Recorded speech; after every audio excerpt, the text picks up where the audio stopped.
As the battle for Dimension Z rages on, will the true motivations of hero and villain alike ultimately be revealed? Well, let's hop into the pages of Captain America Sentinel of Liberty issue number 13, a continuation of the Cold War storyline, and find out together, shall we? So then, as we rejoin the book, we actually check on in with White Wolf and Bucky the Revolution. Hunter is gloating over Steve's defeat at the hands of Sam at the end of the previous issue, saying, "Muhaha, once again I am correct. The future has defeated the past," although admittedly I like to think White Wolf was backing Sam in that fight because Sam was the Captain America who defeated him, not Steve. Bucky, even though he shot Steve, even though he masterminded the kidnapping of his son Ian and has been fighting him this whole time, disagrees with Wolf, saying that he doesn't know Steve half as well as he does and that Steve has only begun to fight. Bucky says that there were so many times throughout their career as hero and sidekick when their backs were against the wall, when some power-mad supervillain or dictator thought that he had gotten the best of Steve Rogers, only for him to dig deep and fight back like never before. And this time is different. This time Steve isn't just fighting for himself and the greater good, he's fighting to actually save his son, to save his family, and maybe actually that was Bucky's plan all along? Now back over with Sam, Sharon, and Misty, they're still fighting it out with those Frox generals from the end of the previous issue. Apparently this fight was so big and so climactic they ended up causing a massive avalanche. Even though we don't actually see the fight itself, Steve actually comes on in to try and make the save, only for him to get pulled out of the snow by Sam. The two obviously have a lot to talk about after punching the crap out of each other in the previous issue, but in a lovely change of pace for superhero comics, they act like adults, admit that they were both wrong, and make up. Steve says that yes, he has been blinded, he has been obsessed with everything about Ian, and that returning to Dimension Z really has messed with his mind. And that from the very beginning, he should have been listening to his friend, he should have been listening to Sam, he should have been listening to, well, Captain America, basically. Like I said, genuinely sweet scene, nice and refreshing. Now, while the heroes have managed to make peace, things are pretty tense amongst the villain. Revolution is still playing moderator between Black Widow and Peggy Carter, who desperately seem to want to kill each other. Bucky, as the Revolution, actually calls a meeting with the power and the money of the Century game, and it's only right here, right now, do we actually get a better picture of what exactly Bucky's plan is, and it regards those Neganite shards. Those weird red crystals that have been in this series since the beginning, and apparently they only come from Dimension Z, meaning that whoever can control this place will be able to control a brand new super powerful element that would go a hell of a long way to helping a person win the Century game. Though while Bucky certainly has his plans, Peggy Carter and Black Widow have their own. In fact, the two really have it out this issue, with Natasha saying that Peggy has lost her way. She might have been a little duplicitous as the leader of the Sisters of Liberty, but kidnapping Captain America's child, throwing in with a bunch of real actual villains, that doesn't seem like her. The Dryad defends her action, saying that before she was fighting meaningless wars, that Bucky opened her eyes to what was really going on, and that she's going to save the world one way or another, even if she has to step on some toes to do it. Now, as the comic comes to a close, the two Captain Americas and their partners continue their march towards White Wolf's base of operations. All of them finally on the same page and more resolute than ever about their course of action. But hey, speaking of White Wolf, what's up with him right now? Well, he's pretty damn sick about all the other villains in his cadre talking over him and treating him like a would-be fall guy. Because of that, he lets the power of this place fully corrupt him, turning him into an actual real-deal werewolf, before going over Bucky's head completely and ordering his Frox army to open up all the portals to all the major cities on Earth and attack at once. And it's on that note right there the comic comes to a close, everybody. So that was Captain America Sentinel of Liberty issue number 13, everybody. And as the penultimate issue of this Cold War series goes, it's alright, but it seems to be suffering from all the same problems that all the middle issues in this series have been suffering from. Mainly that it keeps feeling narratively like 2 steps forward, 1 step back. In the last issue, we had Sam and Steve's big resentment bubble over and them fight each other, and while it was certainly a cool fight, and while it was certainly nice to see them make up here, it just happened so damn quick, didn't it? It's also only right here, right now, at the end of the story are we even beginning to comprehend what exactly Bucky's plan was, and that's probably not good for a series this long, to keep its actual main plot line so vague. There's also the fact, too, when you break it down, the last 3 issues have literally basically just been the two Captain Americas trying to walk from one end of Dimension Z to the other. It's damn near Lord of the Ringsian, I tell ya. I will say I do enjoy getting to see Black Widow and Peggy Carter bounce off each other. They have this real, we're not so different, you and I, kind of thing about them, but they don't actually come out and say we're not so different, you and I, which I appreciate.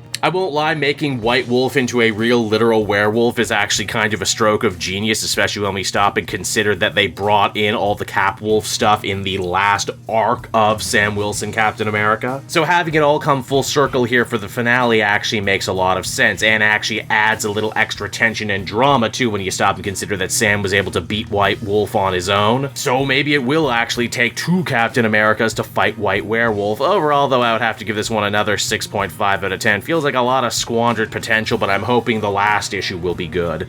Hey there everyone, it's your pal Cape Joel again, and if you're seeing my face right now, that means you watched to the end of the video, and I'll always be grateful for that. Retention helps in this crazy YouTube game, and so does becoming a patron. If you head on down to the description, you can find a link to my Patreon page. Recently just redid all the tiers, a lot of cool stuff offering up there, exclusive commentaries, exclusive polls, behind the scenes concept art for Capes and Quest. That's the brand new D&D show I've started soon. Never been a better time to become a patron. You can become a patron for as little as $1 a month and help the channel grow, and help me continue to deliver content like what you just saw. So I want to thank you all, and I will see you again next time. Bye bye.